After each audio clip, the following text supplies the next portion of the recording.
Loveline is meant for an adult audience. Loveline is meant for an adult audience. Loveline may contain sexually oriented content. Loveline may contain sexually oriented content. Listener discretion is advised. Listener discretion is advised. Loveline.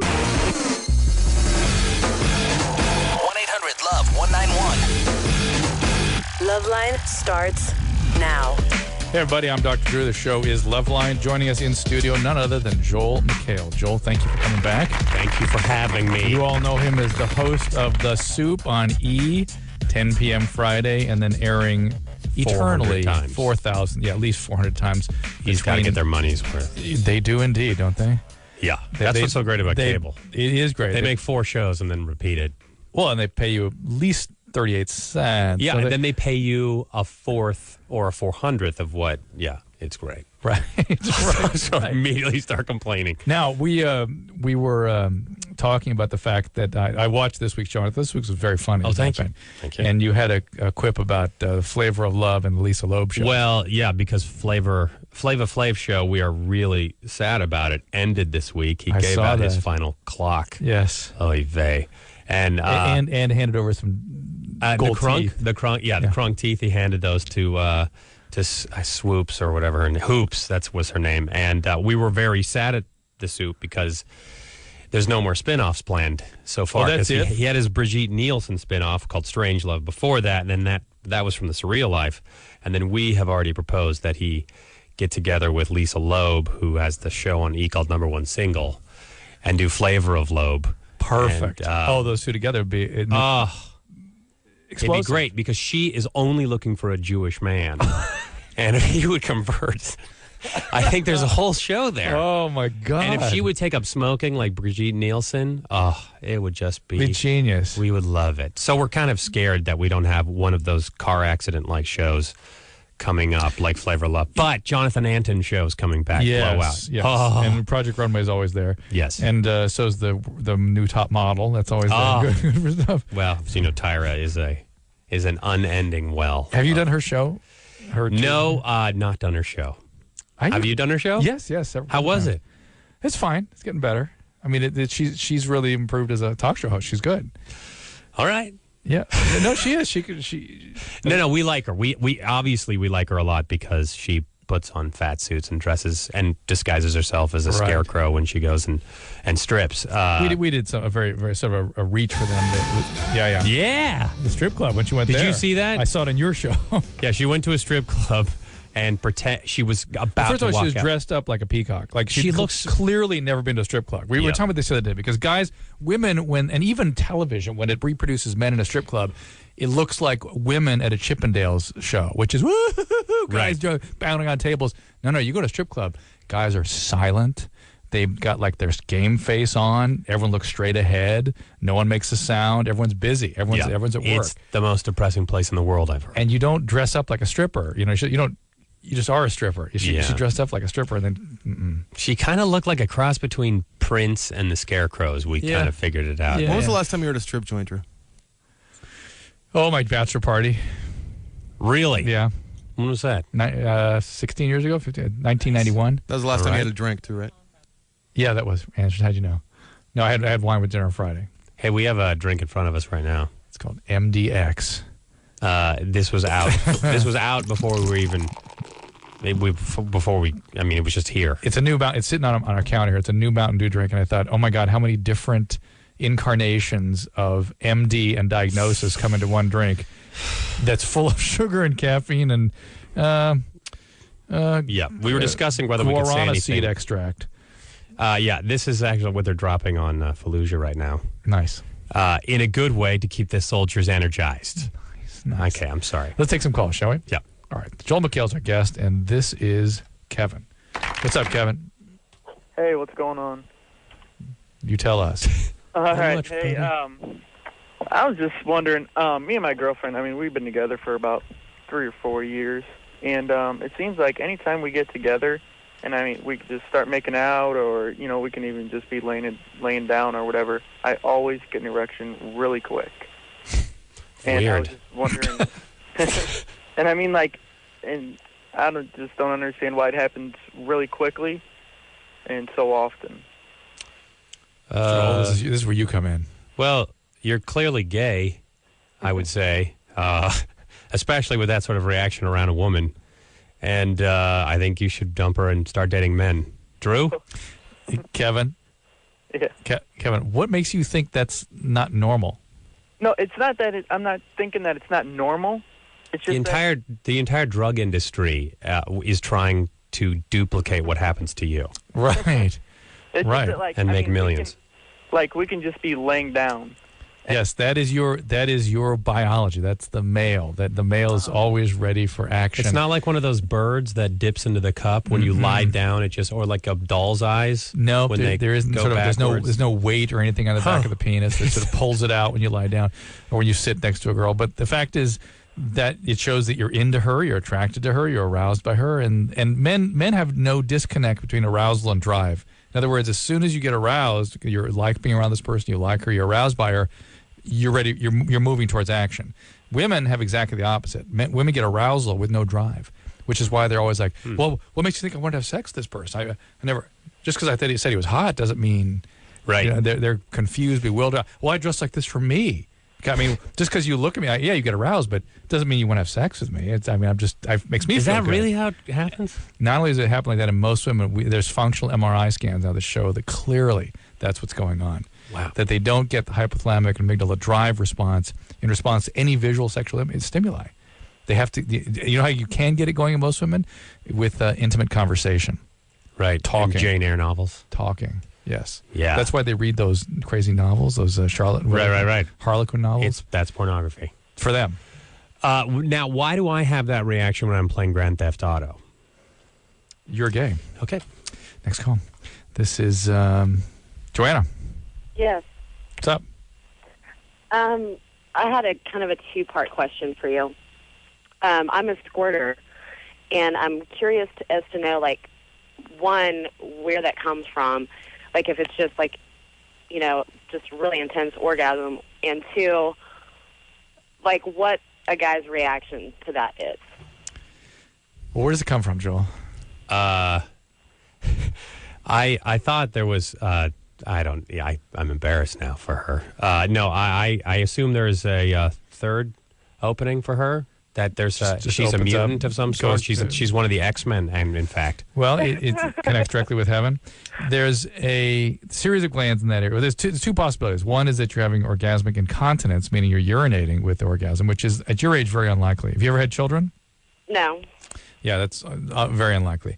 The other is there's a series of glands in the area, Bartholin's glands, Skene's glands, that produce a lot of fluid, and they can sort of come out in repetitive there's contractions. So if she would have a kid, it could possibly be worse. Well, if they have kids, yeah, it can change. It can go away or get more, or they can start to get urinary incontinence with orgasm. But when they get that, usually they get it with coughing and sneezing, and when they unload, during orgasm, it's like it's all over they're throwing down tarps and it's getting on the floor and stuff. Then you want to get a slip and slide, and then instead of being embarrassed by it, you want to be liberated by it, I would say.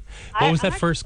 Go ahead. Really liberated by it, actually. Like, I enjoy it, but I think at some point, like, it tends to scare the guy at some point. Like, they're either really turned on, they're like, ooh, like, this is, like, my biggest fantasy. This is only something I've seen in pornos kind of thing. Right. I Most of them are like, oh, enjoy look what I did. This is fantastic. I was able to do this. And by the way, if you really want to keep them engaged, just tell them it's not happened with anybody else. Look what happened. Is it crazy? I'm totally incontinent because of you, babe. Yeah, it's a big turn on. Yeah, I think most guys will be fine with it. Did you find that? That they were really turned on by it? Yeah. Yeah, and I think some kind of get scared by it, but, like, most guys are just, like, completely just, like, taken aback by it. If you get some sexy diapers or something, that it could be like a whole thing to. All right. So Yeah, I wouldn't go there. Yeah, I used to do nympho nurse and retard. Right. So What? What? Yeah. What's this? You're like, what? Claw? Yeah. What? Well, that's a good idea. Well, hold on. You dropped a little bomb in here and then didn't explain it. What? Well, I did this role play with my ex-boyfriend. He would, like, be in the bathtub, and I'd be sitting on the edge, like, talking to him, and it just kind of happened one day. Like, he would pretend like he was drowning, and I would save him and then take advantage of him. And we dubbed it Nympho Nurse and Retard. Oh my God! Wow. Actually, that should be a Fox pilot, I think, that's being written. He's ready for hair. What are you talking about? Yeah, it's been written already. How did you decide that would be the role playing, the fantasy? I actually didn't. That's what he dubbed it. Do you like being the dominant partner? At times, I like it equal. I like to be dominated at times, and I like to dominate as well. All right. And you got rid of the guy that was the retard, yes? Yeah, I did. Yeah. That sounded a little... Nah. So, like, what do you think? 10 years of counseling for her? No, I think she's fine. All right, great. For us, after this call, maybe with some of our other listeners, but no, I think she's fine. Great. See ya, nympho nurse and retard. Carla. Oh, hey, Dr. Drew. Hey, Carla, what's happening? Well, I have a yeast infection, and I was wondering if I can give that to my boyfriend and if he can pass it back to me. Yeah, you could, but it's not really that likely. The men can harbor a little bit of it in the urethra, and they can get a skin infection. But for the most part, if you just use your yeast creams, that'll take care of it. You don't have to worry about what he gets. Can you have something, give it to someone, then you get better, and then they give it back to you? Yes, that's typically what happens with STDs. That's why both partners often need to be treated. And, you know, if he had some sort of immune problem, you'd worry about the yeast getting in the mouth. I mean, you can get thrush. But most people with normal immune systems don't really get that. So, now, am I going to get it if I go down on him after he's... No. It's really not going to happen. It just isn't the way it goes. And if it does, these are all easy things to take care of. So, and most importantly, get the over-the-counter cream, control the vaginal yeast. You sure it's a yeast infection? No, I went to the doctor on Friday because I didn't know. I've never had one before. And so... What? Really? How did you get it? How did I get... Yeah, that's what I'm wondering. How did I get it? Did you take some... I guess there's you on a basketball team? Or did you take some antibiotics? No. Did you start with a new partner? No. Using condoms, new kind of condoms. You know, strangely you say the bakery thing. Somebody was joking about that on this show once, and somebody faxed me an article that's showing that women working in this certain bakery get a certain kind of candida. Really? Sometimes, yeah. Really? I mean, it makes sense. There's a lot of the yeast around. well, So no, once again, another pilot that needs we were running low, so we used a bunch of different types of whatever we found around the house. So I suppose we were using different brands and stuff. But of what? Condoms. Yeah, that's where you got it from. Because anything changing the sort of environment in there can predispose to a yeast infection. So I like how they're just kind of around the house. Well, like you're cleaning out the fridge for them, or something? I mean, they were like in, whatever. Right. So when I was at the doctor's on Friday, though, the doctor gave props to Dr. Drew for helping so many women. Because she is testing me for gonorrhea and chlamydia. Yeah, good. Important. And 2 years plus since, And HPV too, right? No, she didn't. She's not testing me for HPV. Did she do a pap smear? Yeah. She'll look at it also. She'll look at that. Yeah, now Dr. Drew's mad at you, doctor. No, I'm not at all. I go regularly. It's all good. I bring it up, Carla, because there's going to be an HPV vaccine. I mean, we are weeks away from it. So keep your ear to the ground on that one. Everyone within the sound of my voice. It is being tested on third world countries, right? It's active human testing. It's very effective, and it's going to prevent cervical cancer and HPV in everybody. So there. Nice. This is John. What's up, John? Hey, how you doing? Good. I was wondering, sometimes when I have sex with my girlfriend, she punches me. Your wife does that too, right? John? Joel? She usually gives, it's a lot of slapping and elbows, but never just she's broken a couple fingers that way. So her fingers. Yeah, it's just making it hurt. That's really strange, right?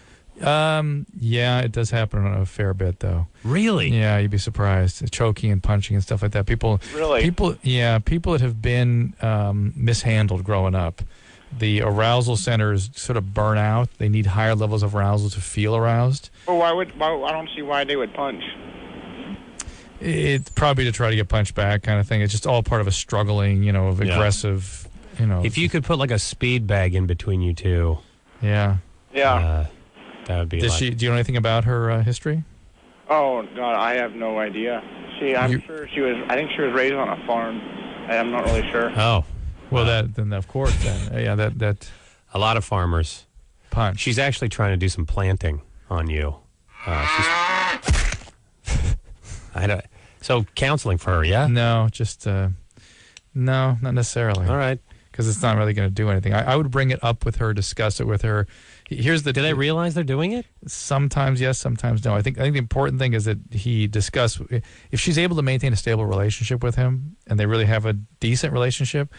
They need to he needs to convince her not to do this, and they need to begin to have real, sexual relations. If she can't, then therapy. Okay. Austin. Yeah. What's up, buddy? You're on Joel McHale. Cool.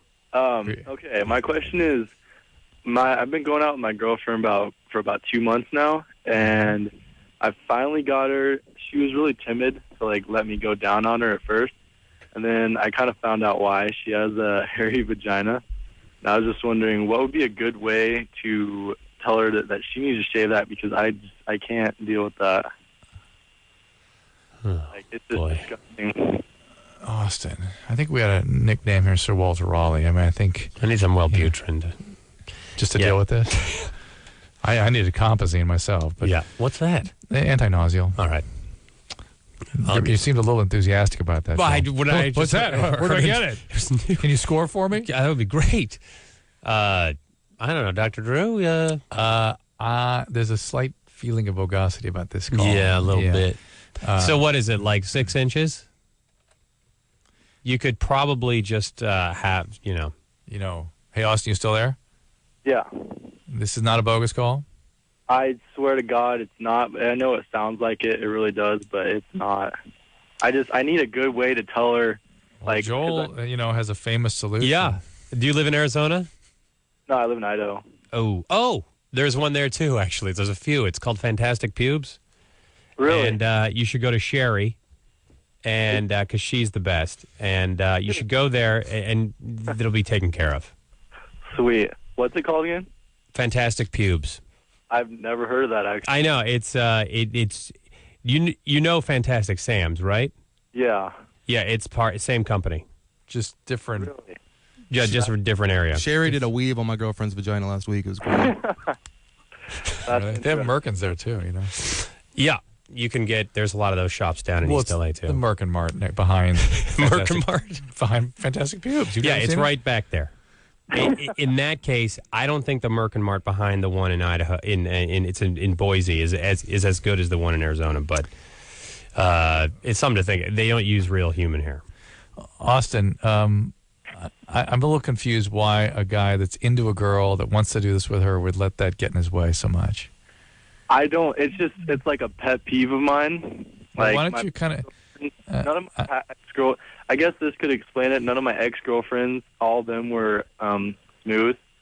Or what? So I guess I kind of got used to it. They were what? All my last girlfriends were smooth. That's even weirder though, right? Yeah. Is that the thing now, buddy? That's what I like. I don't like hair in the way. So, all right, here you go. I got an idea. Next time things start happening, in advance, you should go to Fantastic Pubes, have everything removed, and as a way to kind of initiate it. Yeah. So this is what I really like. Is that something? Does that sound okay? Sounds good. And also, use the sensor. What's that? But, anything wrong with me or what? Is there anything wrong with you? You're going to go blind. Yeah. I don't like that you are that objectifying of people. Yeah. It just doesn't feel good to me. If you're spending time down there, Drew, it does get kind of in the way. Oh, Anderson. I mean, if he's looking around. Pray tell. Just, how about enjoy her company, and eventually you'll not think about it so much. He's 19. What kind of... Yeah. If you're spending any oral time down there, you end up flossing by mistake, though. It's not good. And you thought to call the show. I mean, he's like, I need to call this show and get down to the bottom. Yeah. Just, I don't know. It's troublesome. I don't know. Whatever. I mean, just talk to her and tell her your preferences are like anything else. Just be matter of fact about it. And don't be demeaning of her. Don't be angry or resentful. Just say, I'm into this. Sarah. Hi. What's going on? Not much. You're on with Joel McHale. Hello. All right. Well, his new show is the Flavor of Lobe. Flavor of Lobe. Coming up on E. And what was the other one? What's the other one we got for Fox? A few minutes ago. Nympho Nurse and Nympho Retard. Nurse and Retard. Yes. Oh boy, yes. You're writing it down. I am. Hey, we need to call the copyright office. So what's up, Sarah? I have a problem. I have a really irregular period, and it'll be like really, really heavy. And then I find myself, after I just get off of it and I have an orgasm with my boyfriend, I've been blacking out. Like, I blacked out in the shower twice right after that. And then my period will start up again. And if you orgasm not in relation to your period? Well, it's just like right after. Like, I will be finished with my period for a couple of days, and then I will have an orgasm with my boyfriend, and then that'll happen to me. But I don't are know you if sure? it's the heavy blood loss that I'm having, or what is the problem? Well, certainly. Does that happen? Yeah. People passing out with orgasm? Yeah, it does. You can get a lot of blood loss with heavy periods, and if you're not, if you have a relative deficiency of iron, you can get anemic, and that could predispose to passing out with all kinds of exertion. So that's a possibility, and yes, it could be more prone to that after your period. So it makes some sense. However, this needs to be thoroughly evaluated because there are funny heart conditions things you can be born with and not know it can cause this. There are neurological problems that are rather serious that can cause this, and it may not, in fact, be that related to the period. It may just seem like it is. But then my period will start up again after That's nothing. Sexual again. No, yes, that's always happens. I mean, that doesn't always happen. That's a very common thing that people get bleeding after sex. So then you're sort of making all these sort of associations in your own mind. They're not. They're spurious. They're not real. Why don't you go back and see your doctor? Do you have a doctor? Yes, I do. Okay, let's take care of that because, like I said, it can be a serious heart or brain problem. Okay. Okay. All right. Good. Not to scare you. Not to scare you, and you need to have a blood count to see if you're anemic. It's just a simple issue. Yeah, just go. The only way I'm gonna get her back to the doctor is if I scare her. So that is to scare you. Drive really fast. Yeah. Well, tomorrow you could just walk. Yeah. So what else coming up? Joel McHale. You mean in your life, R&E, whatever. Oh, I got an Xbox 360. Yes. Oh my gosh! Yes. Did you get your kids one or is? Yes. I haven't seen them since. It's. I just showed my dad today the World War II game, and which one? Call of Duty 2. Yes. Awesome. Oh my god! It's the one where you're out there. Yeah, it's so. I like all the after you die, all these famous quotes come up. Is he a? He's veteran? a big but he's a big war buff. Oh, really? So did he just go insane? He just will read textbooks. Wow. Of World War II or whatever war, and I was a history major, so it brings us together in a wonderful way. And so it's just been sons and fathers coming together around violence. It's awesome. Dad, do you see the way that the blood splats off the German? That was researched for weeks to make sure that was right. And you can turn on. Oh, it's great. What? Right now we're in the Soviet campaign or the Russian campaign. Right in the beginning of it. Yeah, it's really exciting. Other than that, I think I'm going to be hosting the Best of Talk Soup come, I think, April 9th. I think that's when it's scheduled. We're taping it this week. You have Whitney and Bobby as special guests? Well, it's not the best of the soup. It's the best of like the last 15 years. Oh my gosh! Just kind of like what it is and what happened, and now that it is. You started with Kinnear and all that, and then it ends. Wow! It ends with the soup. Now. Oh, how fun! So that should be good. It should be fun. Is it gonna be like an hour special? Yeah. And all the old hosts and things coming back, or unknown at this point. Oh, hoping to come back. Some of them may come back. Yeah, some of them may. You hosted once, right? I hosted once. Yeah. So maybe you could come back. No, yeah, I'd be happy to. But I don't. I mean the real hosts. I mean, you know what? I'm not sure at this point. I don't have all the details. I've been pretty distracted by the 360. I think I told you the story that when we did that show, Adam just doesn't read. He will not read teleprompters, and he told them. They're like, yeah. Just come on out there. Well, here you go and read the prompter. And then the teleprompter started scrolling. And he just completely went off and talked about how I forget what he was talking about, but was it great? Well, he mentioned something about how he likes to take a snow globe, with a little town in it, and hold it next to his penis so he can scare all the townspeople and make him feel really good about the size of his genitalia. And they go like it's. And there's poor Tom, like pointing at the prompter. Yeah. By the way, I think Tom is cheating on you with. Yeah, that was hard. Yeah. We showed a clip 2 weeks ago of Tom at the Oscars with Ryan Seacrest. He's cheating. That was hard. It bothered me. But I would too. I just imagine how you felt. But imagine if you had $21 million and I didn't. You would go with that guy. He would probably take. You have a wife and nicer. a kid. Yeah. So, And Ryan's really busy and exciting. And so I feel like he can do what he wants. He's got his own network now. Yeah, it's the Ryan Seacrest Network. We all have to wear a uniform. and a shirt. It's a polo shirt. It's very much like the people at Hollywood Video. Nice. We were actually, it's a bow tie. It's the whole thing. It's great. And how about you? On the Ryan Seacrest Network at 10 o'clock on Friday, you can see The Soup, which Joel McHale hosts. And frankly, if you haven't seen it, I can't understand why not, because you don't have to watch all those crappy reality shows. No. Because all you're watching for are the few moments that Joel pulls out for you and shows you. Like, for instance, was it Wife Swap or Trading Spouses? It was Trading Spouses. Yes. Giant nutbag. Here she is. She's not a Christian! Yes. Oh, well, that woman was awesome. Oh, Who's got an album and movie now. This week, You're talking about the one who's got Weakness of the Flesh. Yes. This week. And her husband. Yes! That woman seriously has an album now and is in a movie.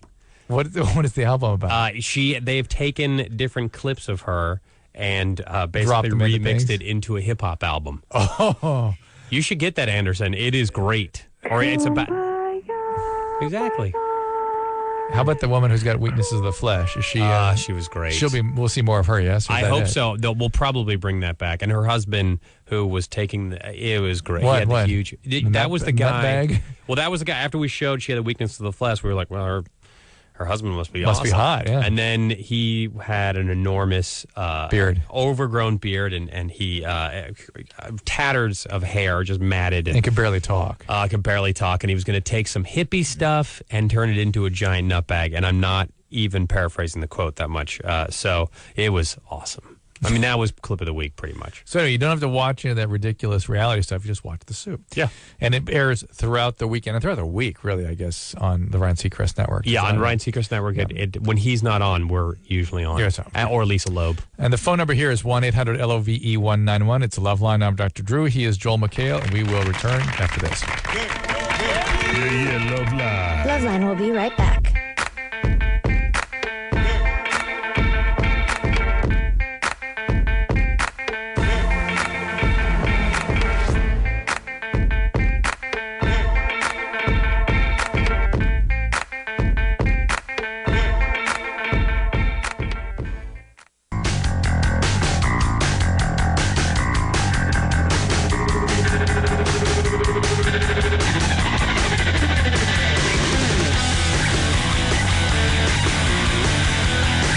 Everybody, it's Loveline, 1-800-LOVE-191. Give us a call and talk to Joel McHale, who's our guest tonight from The Soup, 10 o'clock Friday and throughout the week. And this week you had a thing on cyberspace. Yeah. Where, first of all, you had the most disturbing, what's the African-American one? Omarosa? Oh, my God. Yeah, Solstistas? What was that? It's some crazy website she put together. I don't understand what it is. She's lost her mind. Well, I think it's someone who's 15 minutes. She's in her 16th minute now, Whoa. and she is reaching for everything. If for those of you who did not see it, which is 98% of you, it is her new website, and I mean, I don't mean to nuts. disparage her. Yeah, it's just a nutty website. It's like, what is she doing? What is she thinking? It's like, I don't get it. I mean, I thought she was a business professional. Did she come in through The Apprentice? Clearly, she's putting some business model she learned from him in there somehow. I don't know how she's going to make money on that, but she puts these videos up there, and they're crazy. They look like weird Olivia Newton-John videos from 81 or something, and it's crazy. Well, and she was also a beauty pageant queen before she was in The Apprentice and before she did business school, and if you're in the beauty pageants, no offense to everybody out there, but you're always just one. It's an interesting world, we say. Yeah, it's very interesting. Interesting world. And then we had that Star Trek thing Yes. also, where there's these guys that have built sets and put together the costumes and take and just shoot entire episodes of the old Star Trek, and Paramount is fine with it because it's kind of honoring they're not doing it for profit or anything. Got to find Trouble with Tribbles. Is that coming up? Or? I'm sure it is. Oh my God. I'm sure that they're building them now. Brian. Yeah. What's up, buddy? Hey, Dr. Drew, first time caller, long time listener. Cool. Thanks for saying that. So here's the deal. My girlfriend likes me to fist her, and what kind of problems can that cause? Well, Joel. Well, maybe putting the fist there could be the first problem. Yeah, I was totally against it at first, but basically she just would go nuts on me until I did it. So I did it, and then I really don't think it's good though. Like, what kind of like complications could that cause? Brian, I'm intrigued. However, usually when a caller calls up with something outrageous and really makes a declaration with no real question, I'm suspicious. How does one get one's hand into their small space? How does that work? Quite a bit of forcing. Oh, you take a fist, you form a fist, and you force it in? Well, no, you start with like 2 fingers, and pretty much you have to use both your hands at first. What was that medicine, buddy? What was that medicine, Dr. Boy? Medicine? That one that stops nausea? Oh, Compazine. Yeah. We have Zofran, too. It's new powerful. Where'd you guys meet? Like at a Johnny Rockets or something? No. Kind of fun? Like sock hop or something? We met on MySpace. Oh, you're kidding. It's a beautiful thing. Well, she's a prostitute, right? No. So, again, I'm still not clear how you get your hand in there. Well, I was trying to explain it, and I got interrupted. So I'm sorry. I was so sorry. I know. You just hear a lot about and Joel, you have upset his delicate sensibilities. You're right. Please. I will go ahead with the fisting story. So anyway, you take both your hands, and you kind of like take your index finger and your flip-off finger, and you work it apart, and then you try to get all 4 fingers of one hand in there, and then pretty much you just slip the thumb in, like you're trying to deliver a baby or something, and then you get it in there and then make a fist. And what is it she likes about that? She says it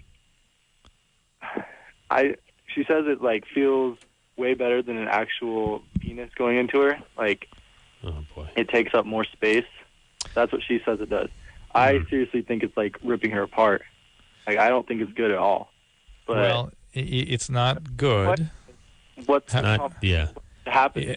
However, it's a part of the body sort of designed to expand and to handle, things like that. Well, yeah. However, I know. I wouldn't advise this. And, particularly what you can do is cause urinary tract infections and tears in the wall of the bladder and the rectum, and cause what's called a rectocele or a cystocele, where the bladder falls down into the vagina, and you can cause tears and things. But more than not, it's sort of these. I worry more about bladder function and that kind of thing. That the surrounding organs are being ripped apart as well. Maybe the FBI needs to go in and get all her journals or something and set up her on an island somewhere with a therapist just to kind of get through work this. Started out and anything we need to know about her? Is it regular type? She comes from an awesome family and everything. Mm-hmm. It's that one little quirk. That's all it is. And does she orgasm during this? She does, actually. Yeah, and she's a squirter. She like 8 feet tall. And then during actual intercourse, no. Intercourse. I just do that for my own pleasure. She gets nothing out of it. I see. That's got to be very... Something happened, right? There's like some kind of like horrible disease or something I could tell her that would happen if I keep doing this, so I can like... Sure. Hantavirus. Well, no, not the hantavirus so much as serious disturbances, disruption of the function and structure of her bladder and urethra. That's the thing I worry about most. And you can tear the vulva and tear the parts of the vagina. It's good times. It's good times. I get a manicure. I don't know. Go to Fantastic Pubes. Yeah, I think that's what. Yeah. John. Yes. What's up there, John? You're on with Joel McHale. Hey. Yeah, I don't really know that much about you. Most people don't. That's how I like it. And by the way, we always like that with that positive out of the gate comment that our callers make. Hey, I don't know you. You sound like a nice guy. I like their honesty about it. Do you ever watch E? Not really. I don't have time for too much TV. What are you doing? For you. A lot and working a lot. Good. All right. Good answer. Like college? Yeah. Junior college? Yeah. Oh, boy. Yeah. Well, right now, junior college. Yeah. Okay. All right. So what's your question? My question is, where do fetishes come from? Well, there's actually debate about that. Finland, right? Finland mostly, Helsinki specifically. Yeah. But there's debate about it. I don't think there's any real consensus about it. Fundamentally, it's thought of as something that happens during development that is intense and overwhelming, and your brain sort of develops a focus to distract itself from the intense feelings. And that focus then becomes sexualized when you hit puberty, or sort of becomes more explicitly sexualized. I mean, that's about the best way I can describe it to you. People have all sorts of interpretations of what it is and what it means and the meaning of it, that kind of thing. But basically the fundamental phenomenon is something intense happens to you and you happen to be at your mom's feet. And if you remember, you've heard this show before, things that are overwhelming and terrorizing in childhood become sources of attraction in adulthood. So, for instance, if you have an physically abusive, alcoholic dad, magically, if you're a girl, that's what you tend to look for in your partners. And by the same token, it can affect what choices males make in their partners. And things like this, typically thought of as intense feelings about mom, and they're typically fetishes are thought of as primarily in men, though obviously S&M exists in women as well. Yeah. How do you like that, John? And the S&M thing is more just people that have, more often than not, people who were physically abused growing up or aggressively handled. And so your fetish is? Pissing fetish. Oh, boy. That's one I can't figure out, I got to tell you. Composing, you like some? Yeah. We had a vending machine. We had a woman on here who was very, very descriptive, very, very loquacious. She could know how to talk. And she did a fetish sort of business, and all she did primarily was guys who wanted her to pee on her. What? I don't really like that so much. It's just them peeing. You just like seeing it, like you like Hustler. Yeah, I guess. You want to look at it. Yeah. Yeah, it's funny. I asked Larry Flint where that came from because we go, so what? You an awful lot of that in your magazines. Where's that? Well, we had a couple pictures, and millions of guys sent letters, so we just kept going down that direction. Wow. And he didn't have any good idea where it came from either. I don't know quite what that is, John. I got to tell you, maybe you're growing up and you see something kind of intense, and that becomes a source of attraction. How do you stop doing that? I mean, because ultimately it's not, it's really hard. I don't know that people, again, agree on how you stop fetishes or if you should necessarily. Well, I don't know. It just seems odd when he gets into his 50s or something and he's looking at retirement and he's still wanting to look at people whizzing on each other. And there's a difference between needing it in your personal life and then liking to look at pictures of it. Right. Yeah, and I think looking at pictures, everyone would agree, is a little lesser of a problem. But if you have to act it out and you have to be with somebody that does that, that can be hard to find sometimes. And, if you're trying to raise a family, it's not, No. Not something. And it's like trying to change what you really find attractive sexually. And imagine, you have your sort of thing you like, and somebody's going to try to change that. No, man. Impossible, right? Yeah, I guess so. Yeah. It's too, I guess it was too loud. So, John, enjoy. Oh, boy. John? Yes. So are you looking to try to change this? I guess if there's something wrong with it, or if it's, harmful in some way, then I guess I'll have to. But are you okay otherwise? You have good partners? You can have stable relationships? Yeah. I've actually been dating my girlfriend right now for almost 2 years. And does she know about this fetish? Yes. Does she do it with you or for you? Yeah. Okay. All right, well, there you go. All right. Great. I don't know. It's just your parents are listening tonight, Joel, I know. so my you parents can't are talk listening about the tonight. fact that you and your wife are into this kind of stuff. Come on. Yeah. It just seems like, okay, so if they're doing that, it just doesn't seem, I guess that sexuality goes out in all sorts of different areas, but it doesn't seem like it's right necessarily. Right. It doesn't seem like it, I don't know, in the general sense of. Doesn't seem healthy? Doesn't seem, no. Yes, it seems like it should. Here's the thing that we've observed is that these things don't always exist in a vacuum. No. It's rare that it's just this one thing. It's usually there's a sort of a whole series of alignments that need to be made, and Okay. it just comes out in this one area. Now, again, you have to always ask, though. If people don't want treatment, if they're functioning okay. No, yeah, I get, yeah. What are you going to do? It's different levels. All right, great. 1-800-LOVE-191 is the phone number here. It's Loveline. Joel McHale is visiting us. He is from The Soup, and he and I will be right back. Yes. Excuse me? Loveline's coming back in a minute. Yo, don't go nowhere.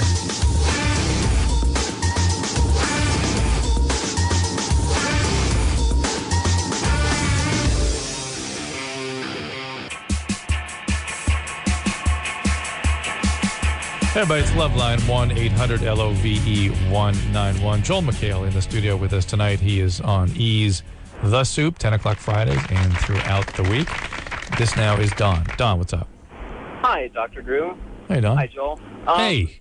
I've been talking to my girlfriend, and we've been discussing what the statistics are for transferring of STDs with oral sex. Yeah. You've mentioned using dental dams and stuff in the past shows, and I'm just trying to find out how, is it as common as regular intercourse, or... Yeah, it's interesting you would call with this question today, because I was just doing some work with the Trojan condom people, and I was asking that very question. What's that? You were testing? No, they're wanting to come up with some public health initiatives and stuff, and they were talking about oral sex and ways to make oral sex safer. I said, look, we got to come up with the data precisely on what because I know, for instance, the CDC occasionally will come out with warning and say, this year the most rapidly increasing, this was last year, the most rapidly increasing STD is oral sex in like Hispanic females, or oral gonorrhea, throat gonorrhea in Hispanic females under the age of 18 or something. That's the most rapidly, but it could be going from, 10 cases to 30 cases. Right. I didn't see the data. So I'm actually right now trying to collect some of the data on the incidence of oral STDs. In terms of the transfer... How are you collecting the data? I'm just going to the CDC and other places. So I'm just working with some people getting it together. And I'm not going out and doing the studies myself. I'm just collecting the literature that's out there. And you're not hanging out with because Latino women I realized that I didn't actually have that in my head. And it was sort of surprising that I always thought I did, but I didn't have the actual data. And so I will get that for you, Don, eventually. I don't know how long it's going to take me, but I will have it within the next couple of weeks. Because I went to the CDC as well, and I couldn't find any it's hard. Right, it's hard to find. Right, it's hard to find. It's funny, and I don't know why it's so hard to find. I'm trying to figure that out, too. Has it not been really tested? It has been. I think that the problem is that most STDs are reported just by disease, not by location. And so you can get the disease incidence pretty readily, but to get an accurate reflection of the incidence, it has to be a sort of specific studies rather than routine data collection. But, Don, let me just tell you, if you've got it in your mouth, it's as easy to transfer it anywhere else as from your genitalia. You know what I mean? Right. So if you got it there, or if you have it in your genitalia and somebody puts the mouth there, it's as easy to collect it there. Don, is something going on? No, not yet. Are you doing an independent study of some sort? Not yet. Well, are you making plans? Are you going to Haiti? Well, she's bisexual, and we were talking about her with another woman, and we were trying to figure out if, generally, well, his relationship will end relatively quick. And generally, to you, right, Dr. yes, Drew? of course. And generally, female with a bisexual saying bye-bye to your next relationship. But generally speaking, female to female sexual encounters tend to have lower transmission rates of most STDs, particularly when they stay.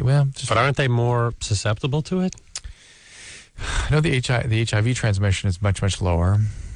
The other viral diseases are much, much lower. We don't see a lot of transmission that way. So, again, I'm going to look it all up. I'm going to figure this out. But there's more in males? Male to male? Yeah, I can't say that. See, I can't say it. I have to look this up. Chris. All right. Hey, Drew. Hey, Joel. Hey, Chris. Hey, man. Hey, Joel. I just wanted to ask you if it was a cool experience working on Spider-Man 2. Oh, my gosh. It was the most nerve-wracking day of my life. Oh, yeah? The first day, which is when I shot all my scene, was the most nerve-wracking. I was there for almost 2 weeks, but I usually, when I've done sorts of things like this, you get to the set and then you wait for a very long time. I got there around 7 in the morning, and they could not have rushed me faster to the set and sitting in front of Tobey Maguire and Aunt May, the cutest woman ever. And I was just terrified that I was going to screw something up.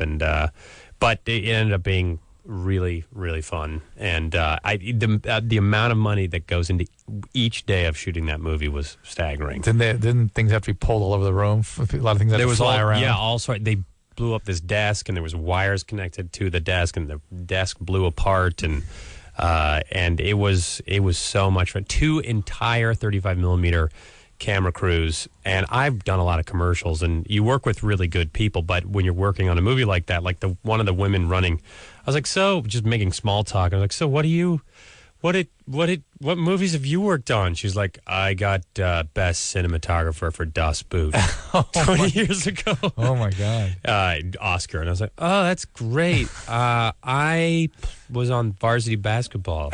I work on the Soup. Junior year. Yeah, so it was great. And Alfred Molina was really, really, really nice. And I'm not currently in Spider-Man 3. They didn't bring my character back of the banker. Shocking. Dang it. Okay, Chris? Okay, thanks, guys. All right, thanks. Bye. And this before we go to commercial. Chelsea, Yes. what's up there? Hi, how are you? We're good. You're on Joel McHale. Oh, okay. I have a question.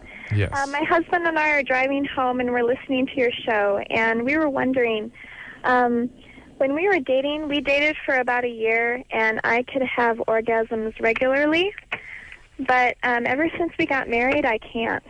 Like, I had one on our honeymoon, but ever since then, I can't. A cure for orgasm is a wedding cake? Is that what we're saying? Yeah. Do you still like your husband? No, I love him very much, and we have pretty much the same relationship we've had since we've been dating. What do you mean orgasm all the time? You mean you could easily orgasm with intercourse, or you had multiple I could orgasms? orgasm with intercourse, not all the time, but on a regular basis, like maybe like every so often. It wasn't a problem. All right, Chelsea, hold on. We're going to have to take a quick break, but we're going to get right back to you, okay? Okay. Okay, hang on one second.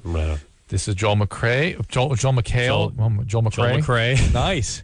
Joel McHale from The Soup, be at 10 p.m. Friday on the Ryan Seacrest Network. Yep. The Soup. Also, you can see him on Nympho Nurse and The Retard.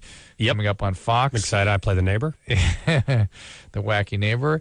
The phone number here is 1-800-LOVE-191. I'm Dr. Drew. More Joel, more you when we get back. Loveline will be right back. Loveline will be right back.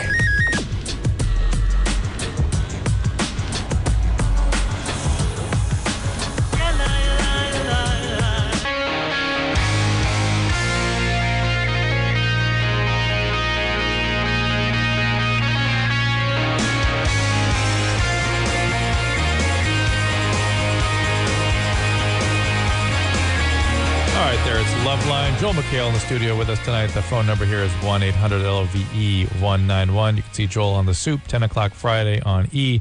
And throughout the week. We were talking to Chelsea, and Chelsea used to have orgasms readily with her boyfriend, or at that time fiance, right? Yes, correct. Are you a bike rider? Am I a what? You ride a lot of bikes? No. Okay. Actually, a pertinent question because really people can get a crush in their pudendal nerve and get some dysfunction and numbness down there and stuff. So there you go. Joel's proud of himself. So anyway, let me ask you this: when you got married, which is when the orgasm ceased, did anything else start? New birth control pill, medication? No. No, nothing out of the ordinary. You haven't changed anything that way. Well, the only thing that's really changed is like our finances, but I can't see like that being a problem because I don't really think about our finances when we're in bed. You mean you have less money now? Yeah. Oh. Yeah. Well, maybe she's stressed out. She's saying no, that doesn't really seem to get, she's not aware of it being stressing her out anyway. And you're sure no medicines, no vitamins, no supplements, medicines, no vitamins, no change in the birth, really changed. No change in the birth control very, pill. very eager to do whatever I want, so I don't understand why I can't. Well, how about some role playing? There's this thing called Nympho Nurse and Retard.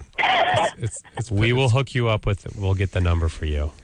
Sweeping the country. Sheesh. What do you think, Dr. Drew? Well, I'm just trying to sort of think of the possibilities, and one of the common ways that people go from sexual to non-sexual is if they've had a sexual abuse history. Sometimes there's sort of a bipolar quality to that. Is there anything like that going on? Sexual abuse, like with my father or something? No, like anybody anybody under the age of, say, 14, 12. No. Why do you... How come you didn't just say, 14 no, absolutely not? 14 and a half. You're sort of qualifying it. Is there anything we should know about what happened to you growing up? Well, not since I've been with him. When you were a little girl, did anything happen? Not when I was a little girl, no. When did you had a rape or something? A little, yeah. A little one, a little rape. A little one. Well, is something, are you having flashbacks or anything reminding you of that? Not when I'm with him, no. It happened like a year or two before I met him. The rape did? Mm-hmm. Was it a date rape? No. What happened?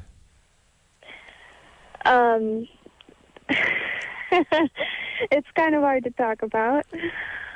sure. Well, I maybe that's the issue here. The fact that this thing has been sort of festering for a long time, and it's so deep, it's so intense for you, you can't even discuss it. That certainly can affect your sexual functioning. That's true, but do you think it would have had this problem when we were dating, though? You would think. It's kind of weird, but I don't know. As you said, there could be a bipolar. Yeah, sometimes there's an up and a down quality to trauma. That people become very sexual and then sort of shut down after a while. Yeah, I can see that. Yeah. So maybe look into it, and if it's still happening, you know you've eliminated one thing. Right. At least as we fish around here, that's the one thing we can point at as a probable cause, okay? So how do I fix it? Well, you got to go see someone who's used to dealing with rape, trauma and rape survivorship, that kind of thing. Most general therapists should be able to handle that, okay? Okay. It doesn't have to be anything, don't see a sex therapist or anything. Just see somebody who's well-trained, PhD or psychiatrist. Who has... On the side of a bus or something. Just call it one of those numbers. Okay. Mike, what's up? Oh, wait a minute. I don't want to talk to Mike. I want to talk to Felix. Felix, what's up? Hey, my name is Felix. I go to Central Washington, and I'm on spring break right now as of Sunday. And I came back because I have a girlfriend I'm serious with, and I came back to a health center to get checked. That's what me and my buddies did. I waited for my buddies to. And I got checked, and I'm positive for gonorrhea, and I was... You and your buddies just decided to meet at the clinic? No. I came back from break, and I had to get tested for STDs because I'm serious with my girlfriend, and we don't use protection. She's on... Wait, hold on. All right. First problem, you're going to Central Washington University. All right, what's number 2, Dr. Drew? I've actually been there. My brother went there. Really? He's listening. Wildcat. Yeah, go Wildcats. Central Washington. I went to my brother's commencement there. Felix? Felix McHale. And there was about 3,000 people in his class, 2,500. They read every name. Nice. It was 4 hours long. Oh, my God. It was horrible. That would put me under. And the first girl's name? Cinnamon Rolls. No Megan. joke. It was great. Anyway, sorry. Megan. Mm-hmm. Megan? Yeah. What?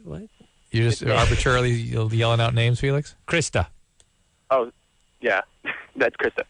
All right, go ahead. Sorry. Felix.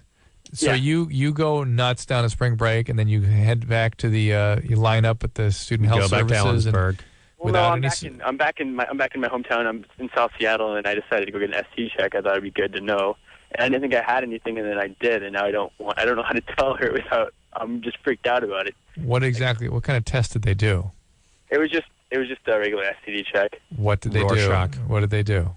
They did. I went to their little bathroom thing, and I peed in a cup, and then they took it, and then they emailed me back and told me to come in, and then they said I had it. Oh. Not gonorrhea, not from peeing in a cup, no. So this is bogus. So there you go. And it's bogus, Felix. Bogus. Why would you lie about going to Central Washington? No, that he didn't lie about. That's the one truth in the whole story here. Where'd you go for spring break? Where'd I go for spring? Oh, I was in Seattle. You went to Seattle in spring break? And oh yeah, it's awesome there. Oh my. Yeah, it's like Mexico. With rain, with cold rain, really cold rain, and you have to be 21 to drink, and they're really strict about it. But other than that, it's awesome. The beach, huge for spring break in Seattle. Just you can run for miles. Oh man, until your feet go nuts. Hypothermia is awesome. Mike. Yes. What's up there? You're on Joel McHale. How you doing? We're good. I just need to ask a few questions. All right, here we go. My girlfriend, she's 22. I'm 37. 37. Great. Good. Very good. Basically, she gets wet too much, and it like turns me off. So if she's really wet, it's like I can't feel it. Yeah. So what can I do about it? And then also like when she, I don't know if it has something to do with it, but when she goes to the bathroom, it's very, you can hear her. It's like Niagara Falls. What this? And then also when she has her period, she's very heavy on her period. So what does that have to do with it? What's going on? Just zoftig. Mike, here's the deal. Man. Those things are not related.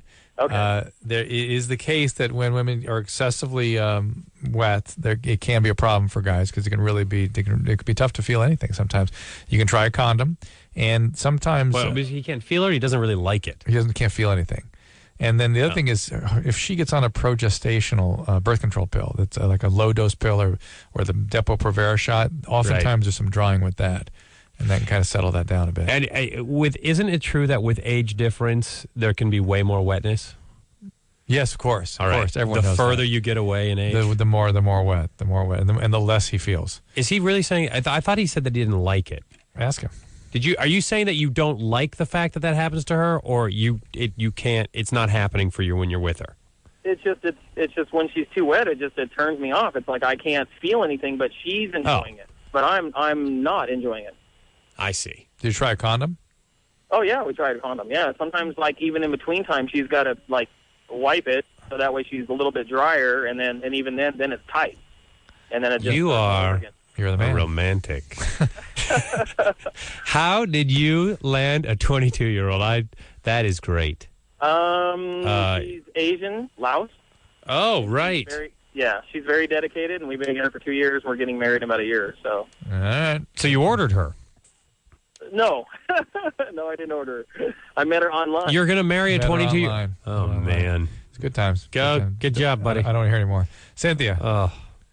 Hello? Hi, Cynthia. What's happening? Hi, is this Joe? Yeah.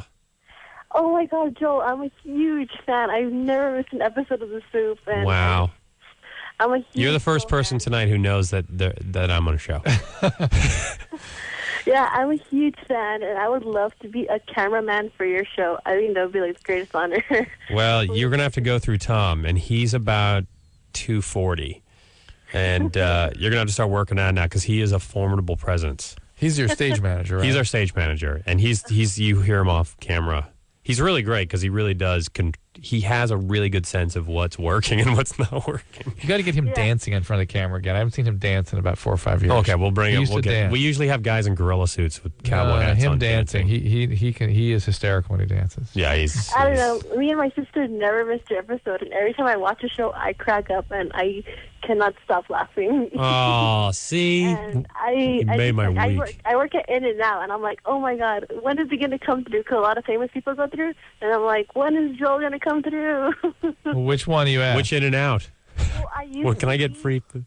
Oh, my God, I would give you free everything. Yes! Which one? Yes! I used to work at the one on Sunset Boulevard. Oh. But you don't work there now, so you can't help him there. No, because I'm actually moving back there next month because I moved to Huntington Beach to attend film school. Oh. Good for you.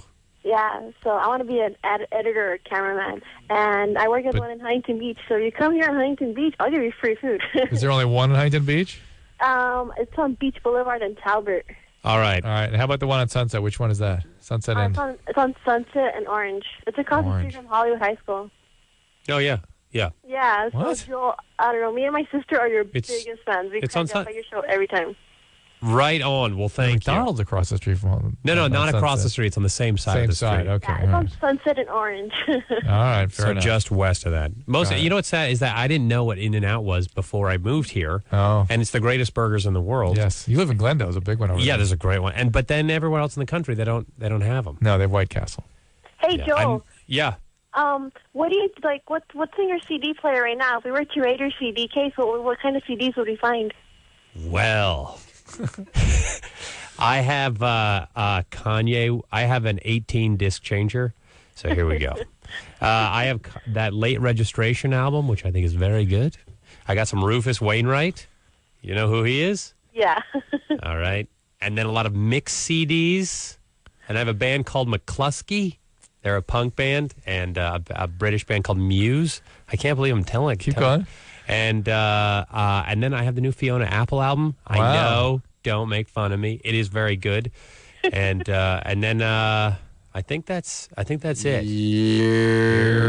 Yeah. I got it for my wife. I swear, I got it for her, and she really likes it. We love Fiona. We've been a fan of Fiona forever. Yeah, she's great. You're And gay. that new album is great. Sweet. How about in your... Okay.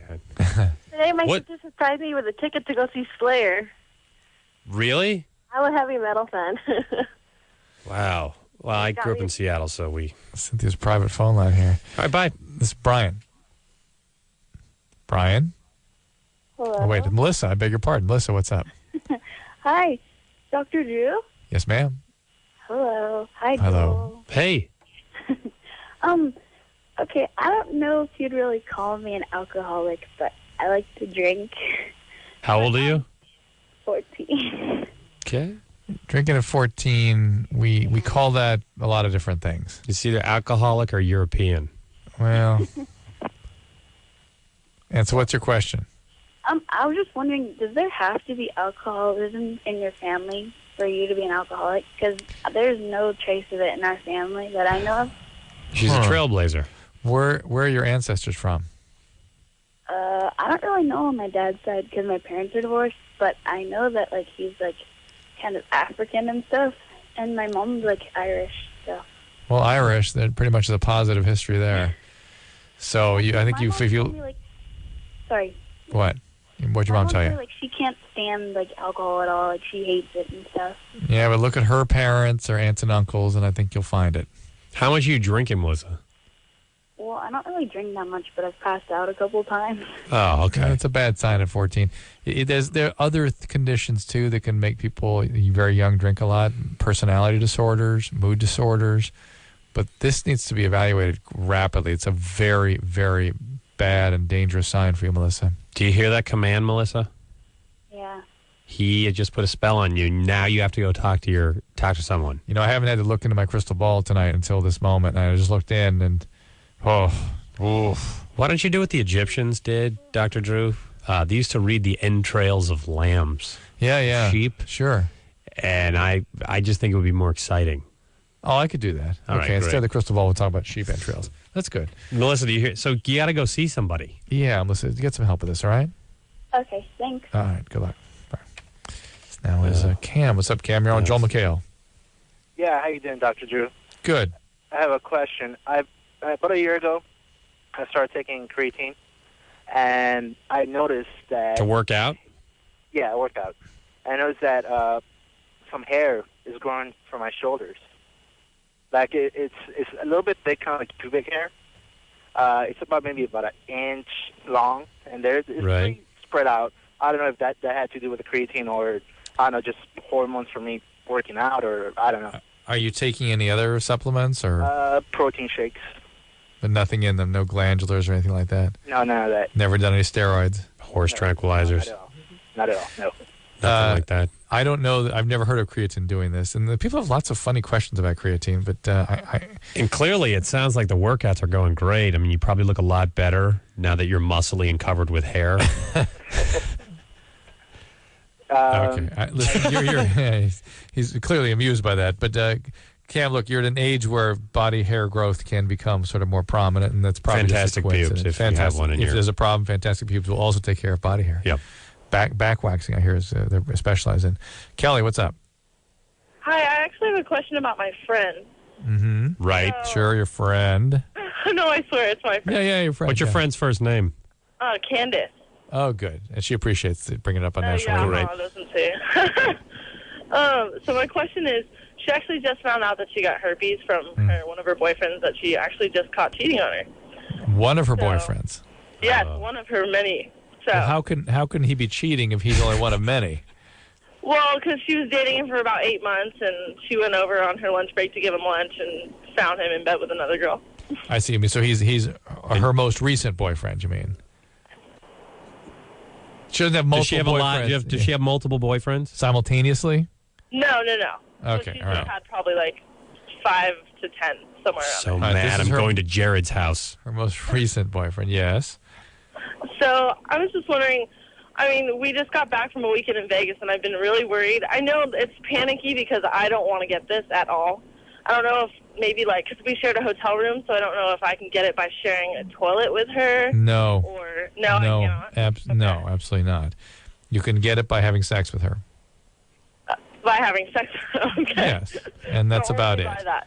Okay. Well, I can't say only by that. It can last a little while on a wet towel. It can last a little while on a drain board surface. But for the most part, it's, if somebody says they got herpes, they ain't talking about wet towels.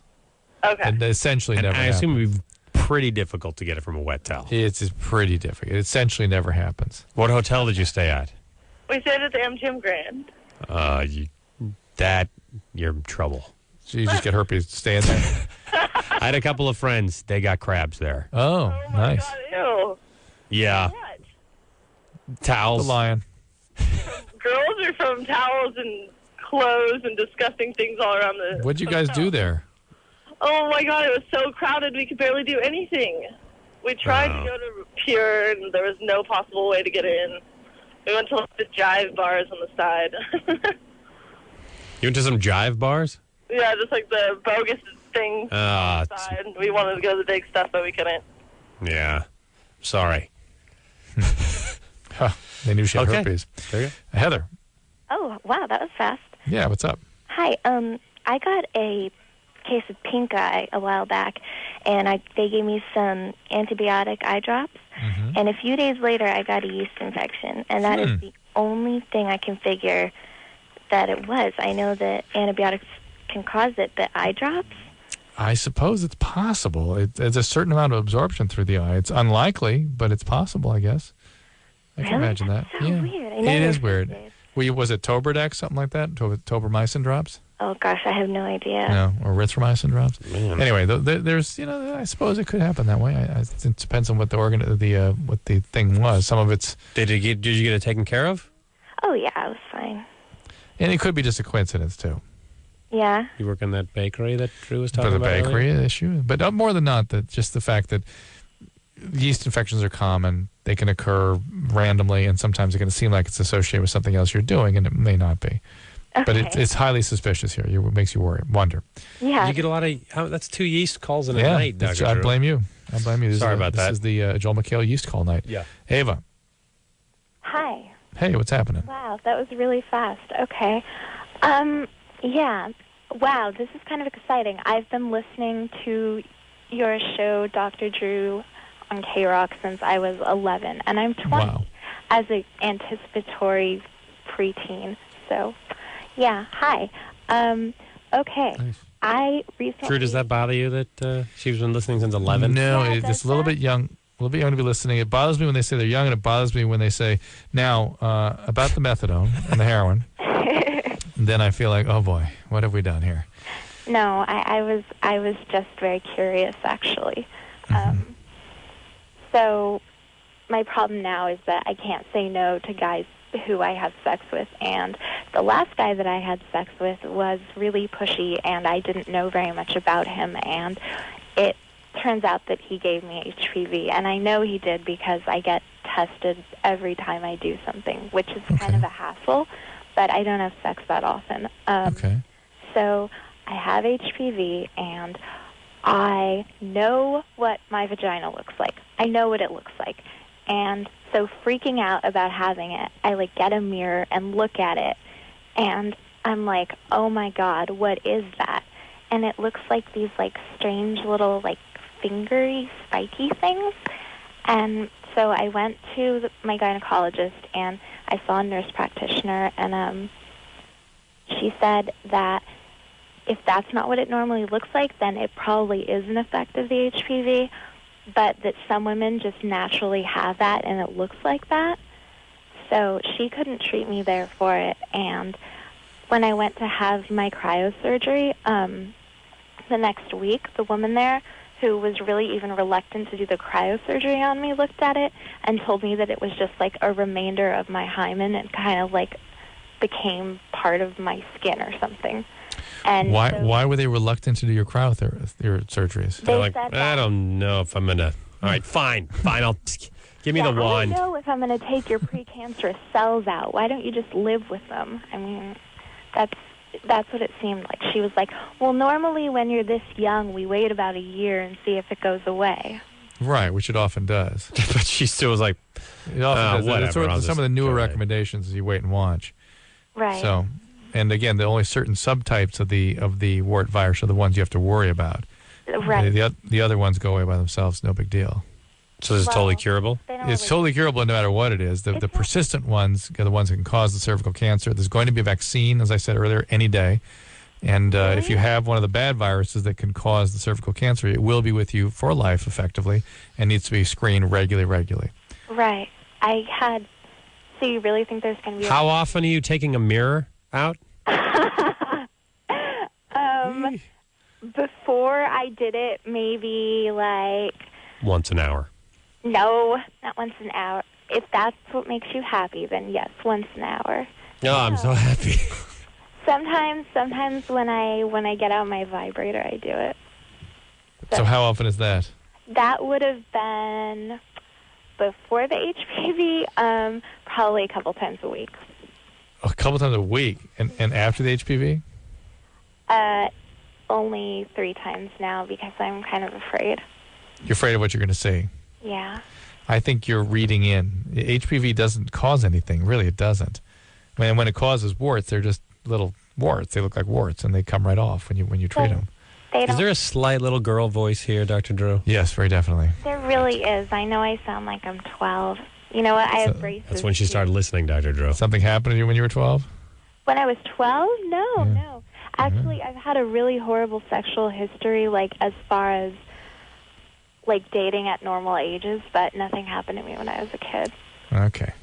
You mean you just date guys that are bad for you and they treat you bad and then it ends horribly? Yeah, all the time. Okay, good. Well, why'd you stop that? Why don't you date nice guys? What? I'm working on that, actually. You going to therapy? I did, and I met a nice guy. Oh, see how that works? The therapist. It's okay now, but there's nothing sexual going on because. Oh, that's you've got to be able to be sexual with a normal person because again they're sort of split off inside. Only the bad sexual person can be with the bad guy. Well, the good guy, they're shut down sexually because they feel guilty and ashamed, whatever. Wow. All right, Ava, you're doing a little too much looking. Do a little more trusting of the people that are taking care of you. And you've already said, You've turned everything that the caretakers have said into some sort of negative, paranoid posture. Well, she's going to leave those cancerous cells there and just not want to take them out. But in fact, that's the recommendations these days for much of what's done.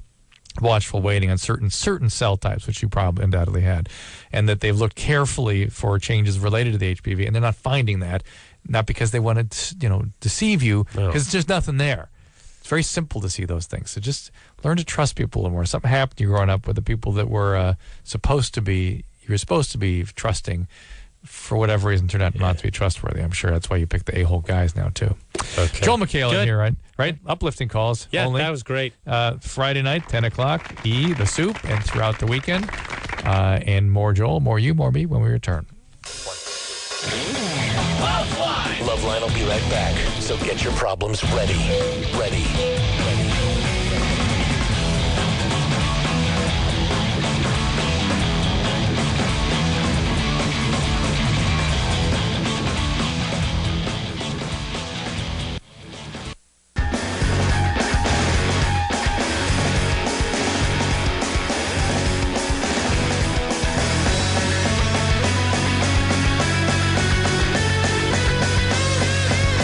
Everybody's Loveline, 1-800-LOVE-191. Joel McHale in here tonight. The Soup, Friday, 10 o'clock. Or Ryan Seacrest Network, as Joel prefers to call it. And we're going right back to network on television. Jesse. Hi, guys. Hey, Jesse, what's happening?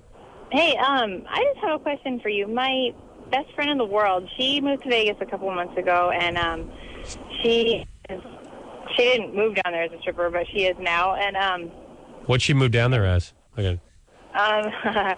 She nurse. She worked at Denny's. She worked at Denny's? She went to Vegas for the Denny's opportunity there? Well, she went down there for the money opportunity, but she transferred with Denny's. But because you can make more money at the Denny's in Vegas? Huh? Did she make than where she was living? Well, you said for the money opportunities. How Denny's or Denny's? No, not with Denny's. Just to have a job. Just to have a job when she got there. I see. What did she intend to do? Well, she doesn't really see the future. She's just one of those people. And Jesse, best friend in the whole world. Jesse, best friend in the whole world. Not our best friend, yours. You got to explain who she is and what her plans are and what she's all about. Why did she move to Las Vegas?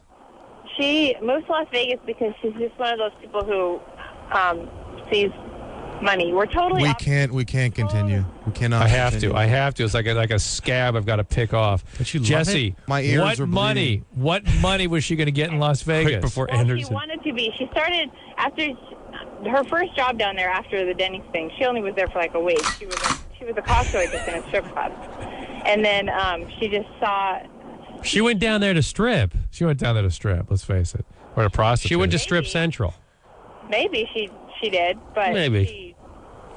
she, ultimately that could have been her goal, and that's what she ended up doing. But all right, what's your question? well, my question is, she's her dad has always been a really heavy drug addict. Still is. Her dad? Right. Her dad, yeah. And, This is all. It's coming into focus here. And her mom. He loves moons over my hammy. And her mom is her mom's been addicted to painkillers, and she's an alcoholic ever since I can remember. Got it. Okay. And now she's been drinking every night, but now she's kind of like doing the, oh my gosh, I make so much more money when I'm totally drunk. So she calls me every day, and I'm just Are you driving right now, Jesse? What? Are you driving? Yeah. Isn't that dangerous for everyone on the road? There's nobody on the road. That's a good thing. Okay, good. Right. Nobody's on the road. Anderson, don't worry. Jesse, here's the deal. She is in big trouble. She's an addict, alcoholic, who's getting going in a field where trauma survivors tend to congregate and addicts, alcoholics get going. And she's well into her disease now, and we'll see what happens. And she's clearly choosing to do it, right? What can I do for her? You can really nothing except to try to get her some treatment. She's going to need treatment if this is going to get better. Don't tip her as much. Yeah, if you can just reflect back to her how it makes you feel to see her self-destructing like this, and express your concerns for her, and offer to get her to a hospital. It's probably just don't talk to her at all, because hearing you for 2 minutes made me want to drink really bad. Oh. No way. Is she trying to get a rise out of you when she calls you? Oh no, not at all. No, nothing like that. And she doesn't even expect that that's not even the part of her story. It's just like, I made so much money last night, and but I was drunk. It's kind of like a side note. It's not like. Jesse, what do you do for a living? I am a student at San Francisco State, and I work. What are you studying? I'm a food server right now. What are you studying? Psych. Psych. I want to be an eating disorder specialist. All right. Well, your girlfriend probably has an eating disorder. She has the history of someone with an eating disorder, frankly. Even though she worked at Denny's. She's a trauma-surviving alcoholic addict who is going to get into big, big trouble here. And she could be your thesis later on. Oh boy, could she? If you want to get her some help, she may not want help, Jesse. She may need to go down a little further before she's ready. And but ultimately, she has to be ready. Oh yeah, and even she has to be desperate. But you can tell her that it's not good. Yes, you can keep reminding her that this is something bad, that you see her self-destructing, and this is a progressive condition that's going to end up in big, big trouble. Hopefully, she'll survive it. I can't believe Denny's has a strip club in Vegas. Isn't that nice? This is Mark. Mark, what's up? Hey, how's it going? Good. I have a question. Yeah. Is it possible to get a girl pregnant if, like, both of you are completely naked and you're having dry sex and you happen to pre-cum a little bit and it gets on her but not inside of her? People always ask these theoretical questions, You're going to have to send the film of it too. So it's like coaches breaking it down and having to look at what happens in the play to see if. Yeah, well, of course, if you have a geesh. I'm not even a doctor. No, not even an accident, if you want to call it that. It's just like a little. I'm just saying, Mark, if you can dream it up, it's possible. You know what I mean? It's ridiculous. It could ask if somebody, you're both naked and you have semen gets on the vagina. Yes, it's always, of course, it's possible. It'd be immaculate reception. Conception, basically. I was just imagining it being like the replays on the. When the official check the replays. Yeah. And just dragging that 1 foot. Did he get both feet in? And then it's like, and on the replay, in this can't case, really it's see the it. pre-com. We're just checking to see if it's really gotten where it could possibly. Yeah, Dr. Drew, right now, he's got his head in one of those big, he's got like those big booths. Yeah, booth over his head right now. And okay. She's pregnant. Yeah. So, Mark, go get a test. Well, no, that or get the morning after pill. If there's any question at all, take that morning after contraceptive. It's basically birth control pill, double dose, taken within 3 days of an unprotected encounter, and it works by preventing an egg from being released. It does not have any meaningful effect on the fertilized egg. Yeah. If an egg gets fertilized, you get pregnant. Could the dry hump actually cook the egg at some point? No, not even a super hot dry hump. No. Really? No. Okay. No. How do you know? Just saying. Ronnie. Ronnie? Yes, yes. Hi, Dr. Drew, you're the best. I've been listening for years. Joel, I went to the University of Washington drama. We actually played the same role, phlebotomy and tripping. You did the first one, I did the last one. But my question was... hold on, Joel has a puzzled look on his face. Phlebotomy and tripping? Tripping? It was Pippin? in the cab. It was live-action stage sitcom parody. Mickey Chalmers wrote it. Oh, vague. Yes. When yes. you were in the PATP, yeah. All right. Year, I think. Yeah. Yeah. Go Huskies. Yeah, go Huskies. Nice. So, yeah, I also watched Almost Live, and there was the reunion special, and I was shocked to see you on. I was excited. This was a local sketch comedy television show I was on. Yeah. And we had it was on the air for 16 years, and it was only in Seattle, and it was this great phenomenon that was on the NBC affiliate, and we had a reunion special last September, but I don't think there'll ever be one again because King 5 Television, which is the NBC affiliate up there, didn't realize the amount of man work it was to remake a show like that. I don't think there'll be one, but it would be great. It was a funny show. Well, good luck with everything. The soup rocks. So thanks, man. Spider-Man 2, I watch for you in commercials and stuff all the time. So. Right on. Excellent. Right on. Thanks. Thanks, Ronnie. I don't know what that guy was talking about. This is Jill. Hey, Jill, what's up? Hey, wow. Hey. Yes, Dr. Drew, I love your show. Thank you. Everybody says that. But I was just wondering, I have this question. It might be kind of basic, but I have horrible, horrible luck with the guys I've been seeing. I know they've all been jerks. I mean, it always lasts a really short time, and then they break it off. And I'm calling because just recently, I've noticed there's a pattern with this. And so I tried going for the nice guy that was older, like my mom said, and everything seemed to be going just fine. And again, he turned out to be just like everybody else. And I'm just wondering if there's something. Well, tell us how they turned out. How much older was he? What's that? How much older was the guy? He was only 2 years older than me, but I usually go for guys that are a little bit younger. So. And how do they turn out? What happens? Well, it's playing exactly the same thing. It's been about, for the past year, I've seen maybe about 6 or 7 guys, and, they'll usually pursue me, and everything's fine, and I think I'm a really easygoing person, but then, all of a sudden, right when I start thinking this might be something real, they always cut it off, and they say, well, you're way too into this, which I'm usually not into anything serious, but... Why don't you pursue someone? Well, I mean, I do that too. It hasn't always been like that, but for the majority. What happens when you pursue someone? What's that? What happens when you pursue someone? I don't know. For the most part, I have gotten guys if I go for them, but it's not and they turn into relationships. And then they turn in, yeah. Oh no! I mean, it's seriously for the last 6 guys that I mentioned, it's kind of give or take. I mean, a few of them I went for, and a few of them picked me out. So I don't know. Is there something that makes me attracted to the certain type of person, even though they seem nice on the outside? Anderson, do you have that shotgun thing? That shotgun sound? What's that? Sorry. Probably, Jill, it's you. Obviously, that's the only sort of part of this equation that's fixed. Yeah. However, people in their 20s often do this kind of thing. This is not completely outrageous behavior for 20-year-olds. They sort of get going, and then they break it off, or they go for a while. It's good that she's thinking about it. Yeah. You're only 23. Are you trying too hard? Do you scare guys off? Is there something about the way you conduct yourself? I don't think that's what it is, because I'm a really laid-back, easygoing person, and they're the ones that are buying me flowers and calling me every day. I don't even call guys for the most part. Do you have sex with these guys? A few of them, yeah. How about the ones why they like you? Especially with the most recent one, that's what freaked him out. What? Oh, I don't know. Well, he had just gotten out of a relationship, which was a warning sign right there. So I just wanted to take it slow, be, his friend or whatever. And then he just was all over me. And so we ended up having sex. And then within a day, he just, he still wanted to call me all the time, but we couldn't kiss and we couldn't whatever. So I just... Do you have a machine gun? Why couldn't you? Because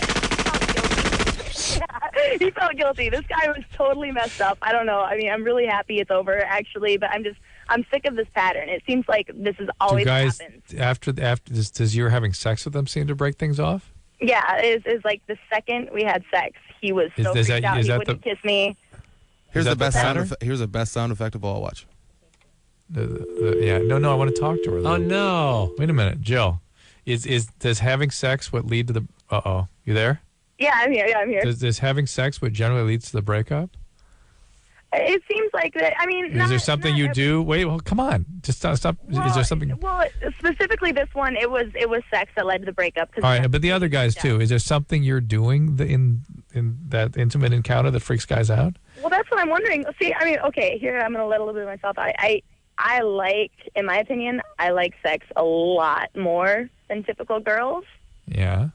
And so I wonder if that freaks them out. But it can freak guys out. What do you do? I don't know. I just really like to have sex a lot. Well, what does that mean? It seems like guys would like that. But is it the frequency or the duration? Or are you aggressive? Or something that could freak a guy out? Constantly talking about it? I don't know. Maybe they don't like talking about it. I just have no idea. It might be, what do you do? What do I do? To freak them out. I'm trying to think. I mean, I get kind of affectionate with guys, but not overly. I mean, I never say I love you or anything. No. The sexual act itself. Is there anything? Is it duration or the intensity or something freaking the guy out, scaring him? I don't have orgasms during sex, and people are always freaked out about that. But, I mean, despite it, I really like to have sex. So, I don't know. I mean, people always seem like it's a challenge to them, you know, and then they can't get me to orgasm, and they don't like that. But all right, well, maybe I don't know, Jill. I don't know. Is this all sounding... Find a nice guy and don't rush into it and just get to know him and then have a relationship with him instead of all these dudes going around and then... And generally speaking, if you're going for guys that are very, very exciting and things don't work out, it usually means that the things that made you attracted to those guys, attraction is basically the unhealthiest part of you attracting the unhealthiest part of the other person. Yeah. And so you may need to read those attractions a little bit and go, the really super exciting guys are probably going to be these dysfunctional guys that I can't have relationships with. I got to go for the guys that are not quite so exciting. The guys I kind of like, but really kind of maybe a little boring, and see what happens with that. And kind of stick in with the relationship and kind of work out this orgasm thing too. That's not a good thing. That means you need to have somebody conduct oral sex on you because you're not going to have orgasm with intercourse. You're just not. Phone number here is 1-800-LOVE. That was exhausting. I know. Anderson, shoot me next time for God's sakes with those guns. Don't take it out of the caller. Thank you. Nympho Nurse and the Retard is the show that Joel McHale is on. Yep, 10 o'clock Friday nights. Also The Soup, 10 o'clock Friday nights and throughout the week. The phone number, one more time, 1-800-LOVE. That would be a better name. 191. Joel, Drew, and you. Be back after this. Oh, yeah. Everybody now. Loveline will be right back.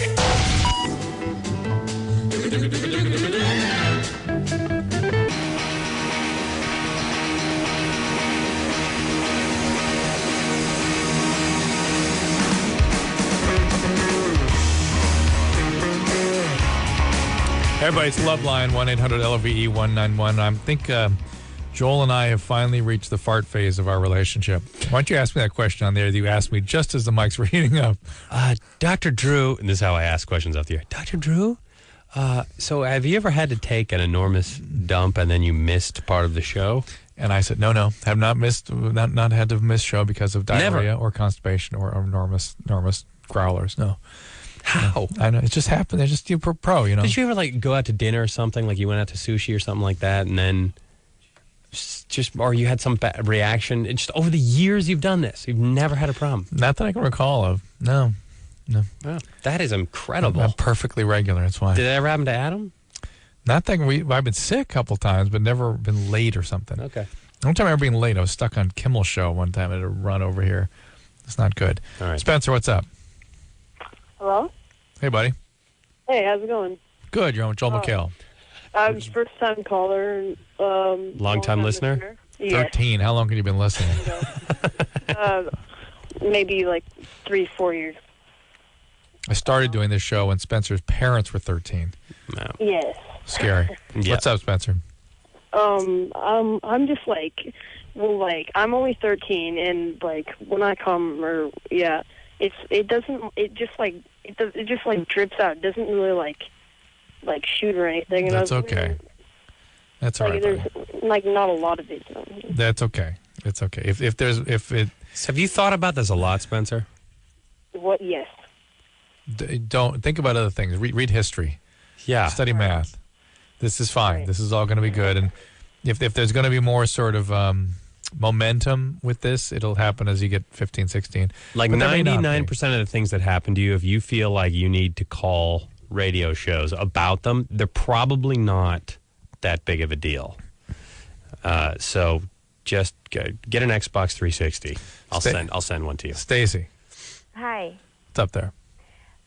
My fiance and I, after we get married, we want to have a baby, of course, and I'm 30, and so I kind of want to have one soon. And I'm a recovering heroin addict, and I wanted to know what, effects my baby would have as far as... Do you have hepatitis C or HIV or anything? No. How long have you been sober? 5 years. No, should be fine. I mean, there's about a 50% chance that the child gets the genetic potential for all this. Yeah, that's what I was wondering. And but gene does not mean destiny. Mm-hmm. And undoubtedly, your story of being a relatively young heroin addict means you had some trauma growing up too. And I almost worry more about the trauma history for you as a mom than about the addiction, because the addiction is under control now. You're recovering. You're working a program. You have a sponsor. A lot of good stuff. Yeah, I go to AA instead of NA because I just like it better. All right. But you're working a program. Mm-hmm. Okay. And what was the trauma you had growing up? Well, my mom was physically abusive, and I was raped. Okay. So sexually abused, you mean?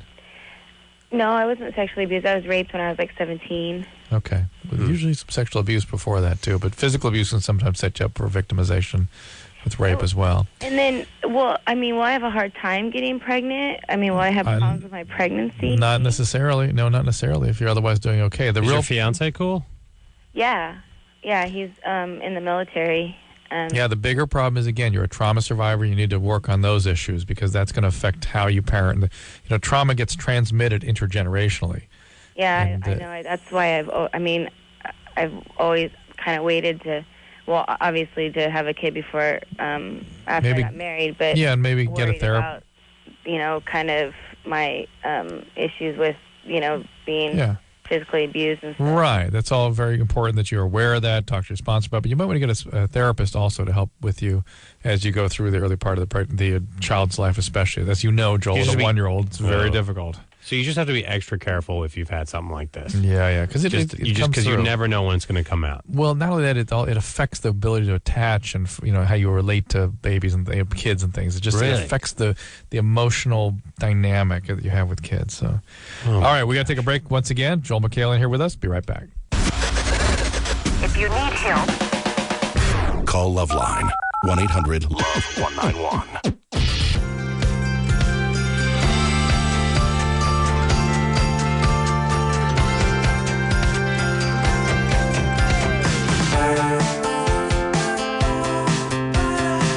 Hey everybody, that's Joel McHale. That about does it for Loveline. You can see Joel Friday nights. Well, Friday nights, obviously on the Soup, and also on the upcoming series Nympho Nurse and the Retard. Yeah. Would you make a guest appearance on Nympho Nurse? Yeah.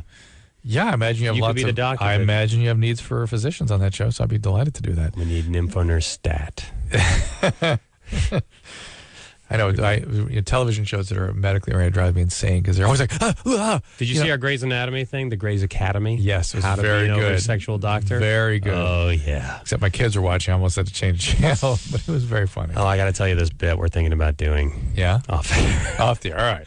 So anyway, Joel McHale on the Soup. Hopefully you'll see him again here very soon. Coming up, let me get you the rundown here. We've got... let's see, Carson Daly coming up this week. Actually, coming up tomorrow and the next day. And the Gregory Itzen from 24. Foo Fighters, Hawthorne Heights, Seth Green, Howie Mandel. Big lineup coming up. So stay tuned. Join us again tomorrow night with Carson Daly. In the meantime, as Dr. Drew saying good night and stay well. See ya, Nympho Nurse and Retard. This has been Loveline. The opinions expressed on this show are not necessarily those of the staff, management, sponsors, or this station. The producer for Loveline is Ann Ingold. Loveline is a presentation of Westwood One Entertainment.